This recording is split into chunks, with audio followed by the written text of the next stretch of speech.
Hello everyone, my name is Denise and today I'll be talking about the new movie Puss in Boots, The Last Wish.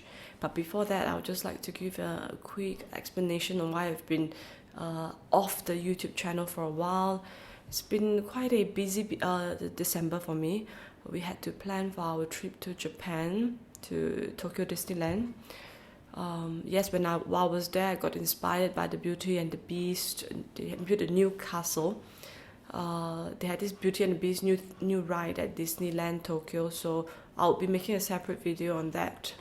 But for today, I just got back from the cinema with my son and my husband. We went to watch Puss in Boots, The Last Wish, and there were some points in the movie that I was so touched that I cried. Crying in a movie is not something rare for me. I do that often. Although sad to say, watching Avatar for more than 3 hours, I think I couldn't force a single tear out of my tear ducts. So that's another review on Avatar. But I'm just talking, back to Puss in Boots, The Last Wish. In such a short amount of screen time, it managed to make me cry. So I thought that it deserved a review. But because something about being out of YouTube for a while is that you lose confidence, especially for someone as introverted as me. So I've decided to take it easy. Not gonna do some fancy video with lots of slides and all that. Yeah. And also because I'm fighting some kind of a viral flu right now, so I'm just too tired to make some slides. So I'm gonna rely only on talking today. And later, if you wish to get more information on how the characters look like, simply just Google them and all the information will be out there. Okay, so some key, there are spoilers alert first. There will be some spoilers in this video. So if you really plan to watch Puss in Boots, The Last Wish in the cinemas, then you should go and do that first, then watch this review. But if you don't mind watching, knowing some spoilers, and then going to watch it for yourself, then that's fine. Continue watching this video. Thank you. Okay, the first thing I really liked about it was that I think to me this is a archetypal story because it captures every human being's desire. If we imagine ourselves as a ship, we're on a ship. Where are we all steering towards? That's our main goal in life, in which we so-called make decisions around. We do it consciously or subconsciously. Some people don't really spend the time to sit down to articulate that goal, but somehow all the decisions in life is steered towards that. So Puss in Boots, The Last Wish, managed to encapsulate this motif very elegantly and in a humorous, light-hearted way. So what happened to Puss was that he was down to his last life. So it's the premise presupposition: cats have 9 lives, and he so-called flippantly wasted his 8 lives away in very hubristic, narcissistic pursuits. In one of his lives, he died from lifting too heavy weights, and he doesn't want a spotter. In a separate life, which is the one showcased at the start of the show, he defeated this giant monster, but eventually was killed by the bell in a moment of hubris. So he was always taking very risky moves, death-defying moves, to engineer this image, this persona of a legend, someone legendary that requires admiration. So basically quite a narcissistic fantasy. So when he died the last time, after 8 deaths, the vet, or rather the doctor, told him that this is your last life. You cannot take it so flippantly anymore. So here's a card. Go to this house, which is of course her quintessential crazy cat lady with hundreds of cats. So that is a perfect refuge.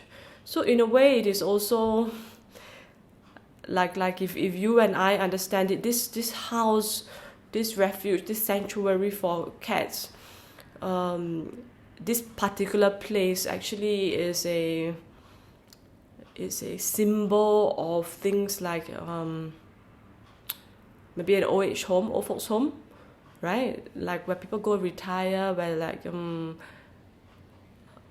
or if I can be so bold, where society have rendered like the elderly to be useless and hence deserving to go to a place where they lose all kinds of autonomy, something like that.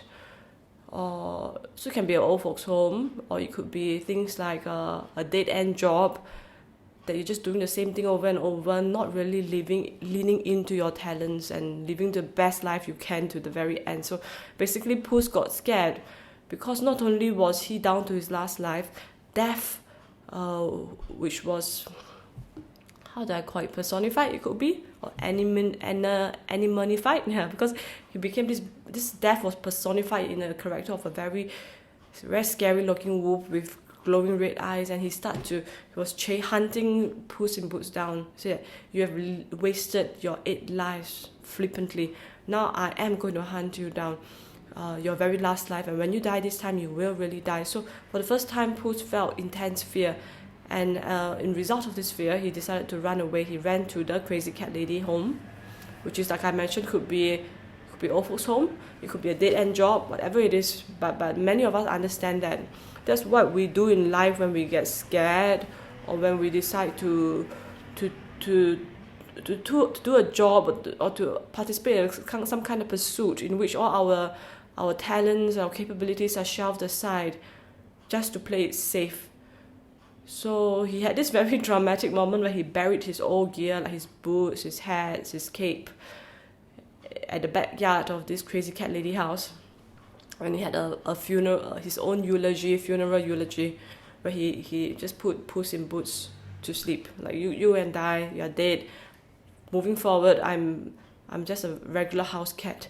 So for a short time, he took on the name Pickles. Okay, so this is the magical element. Okay, there is this special shooting star that landed on Earth, or whatever planet this whole Puss in Boots took place in. Let's call it Earth, okay? And so he has the power to grant one last wish. It could be anything, but for Puss, he wanted his 8 lives back so that he'll have 9 lives and he can live life flippantly again and have no fear of death. And it becomes very pressing for him because death was always chasing him, wanting to kill him, wanting to draw blood. So he's, okay, great, this is my chance. I'm going to go to the to steal the map and get my last wish and get back my 8 lives. Then I can go back to my former way of living. I no longer have to live in this crazy cat lady house. I can go out and be the rescuer, kill a lot of bad guys, and get back into my role as a rescuer, as a legend, as a narcissistic hero. Okay, so that's what he wanted to do. He was inspired to go back. So he dug up his old costume, he wore it. But this time he made a friend, which is this dog. I love this dog. He had no name.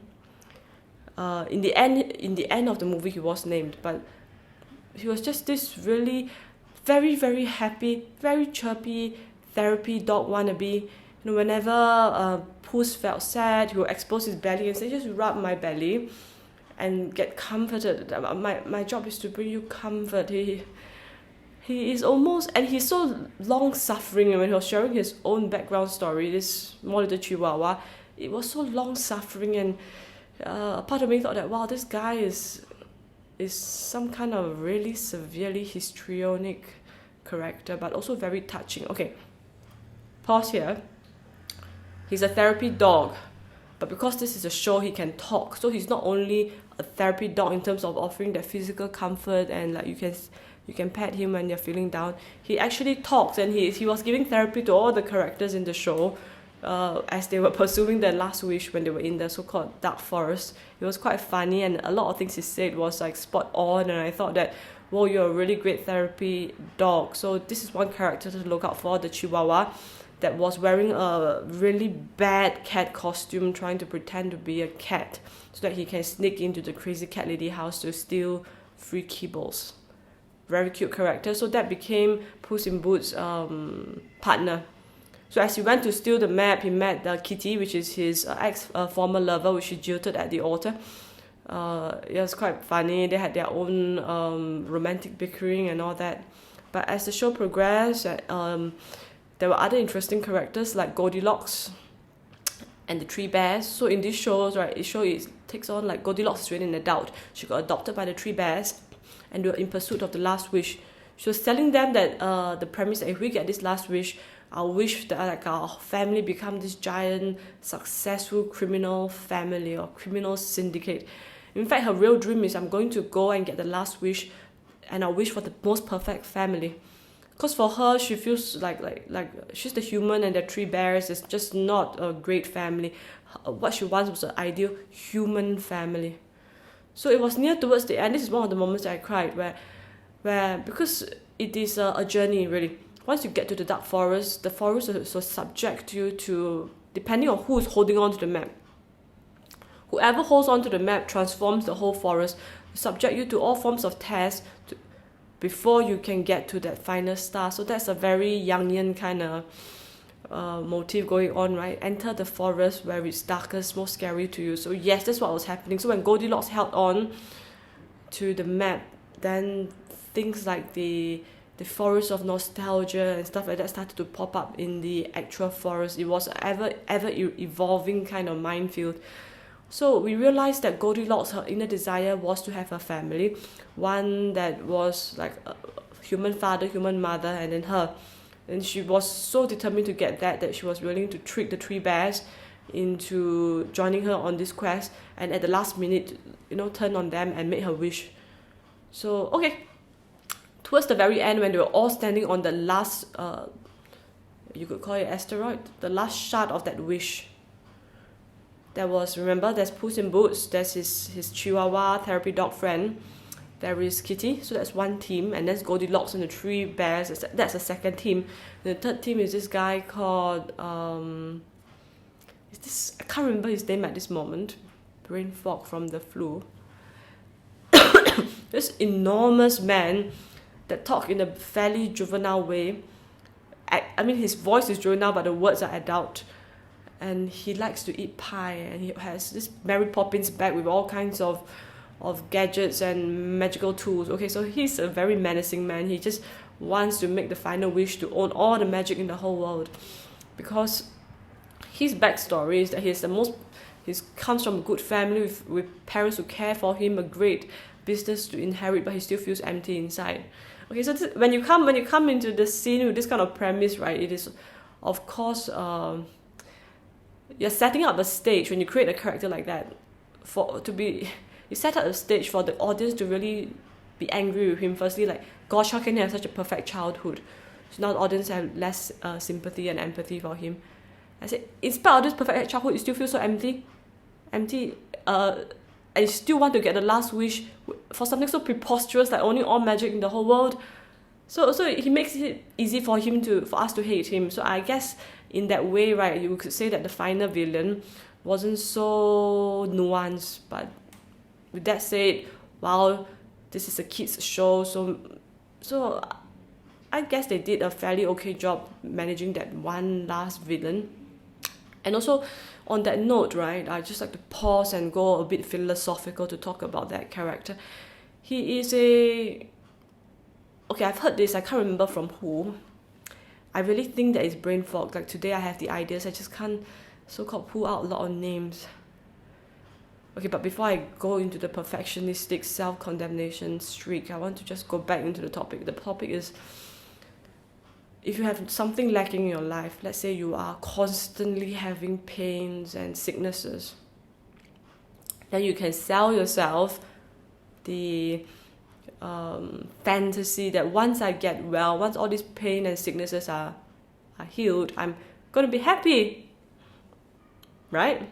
Or if you got your money, you got your health, and you've got a great job, but you're just lonely, you don't have any good friends, you have no partner, no spouse, then you can sell yourself the fantasy that once I have my spouse, once I find a woman or a man to love me, and then I'll be happy, right?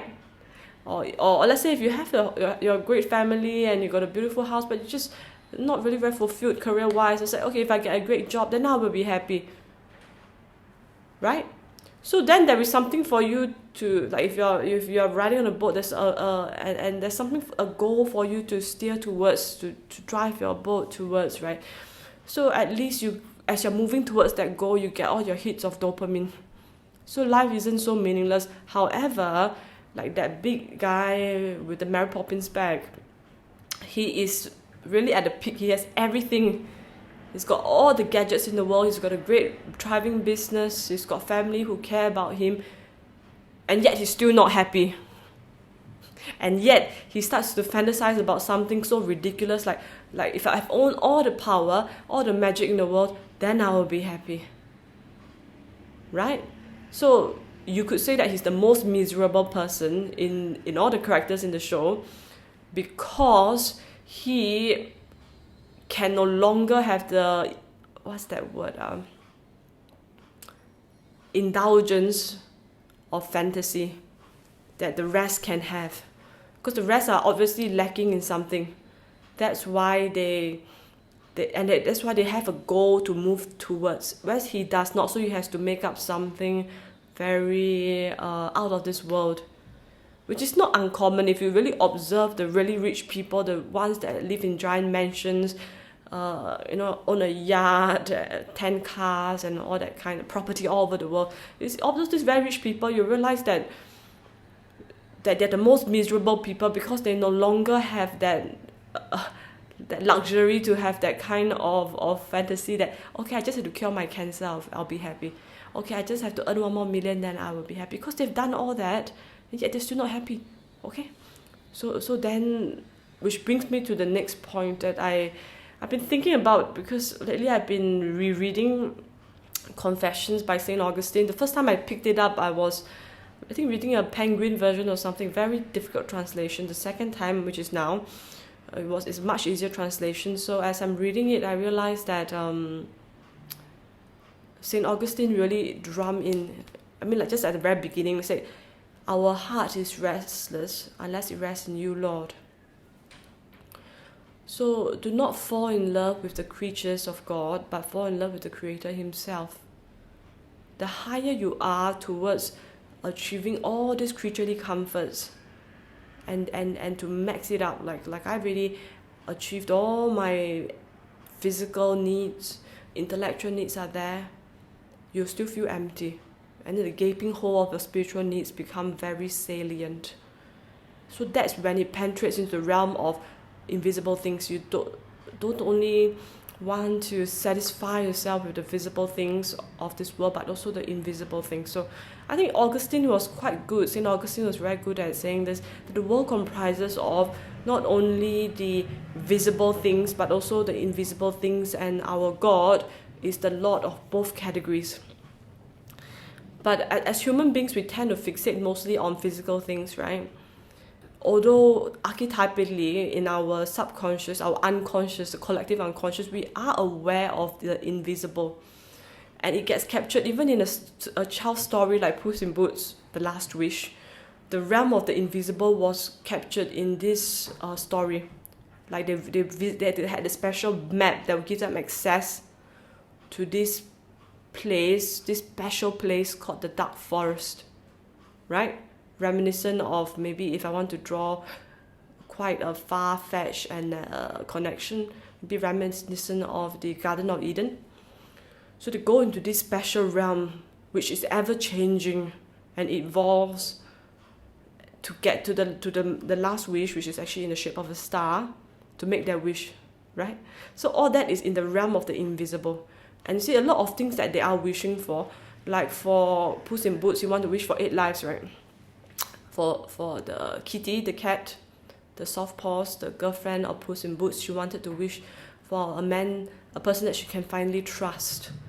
Goldilocks wanted to wish for a perfect family, and that the infantile giant man, he wanted to wish for all the magic in the world. All of them are in essence wishing for things that are invisible.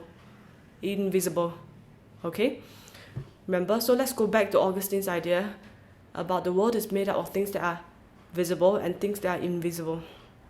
So if I bring back on the table the third idea, which is that the rich people in this world already have they're full of all the visible things, and yet they're not satisfied.